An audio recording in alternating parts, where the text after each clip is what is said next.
Міржақов Дулатов, бақытсыз жамал. Мөлдір сезім, асыл арман жүрегінсіз.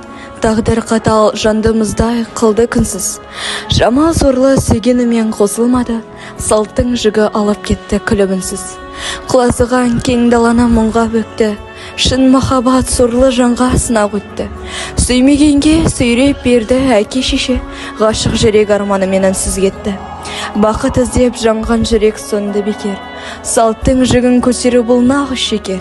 Арман алғыс шын махаббат қол жетпеді, қатал өмір тағы да бір жанды өсер. Айтылар ма бұл тағдырдан сабақ болар, жамал үшін бұл өмір тек қасірет болар. Салтқа байлап сүйген жанын жоғалту ол, махаббатсыз өмірінде бақ қайдан орнар. Міржақов Дулатовтың «Бақытсыз жамал» романын оқи тұрып, осы замандағы қыздардың тағдырын анық көруге болады. Сіздерге Міржақов Дулатов жазған «Бақытсыз жамал» романын оқуға кеңес беремін. 80 қыз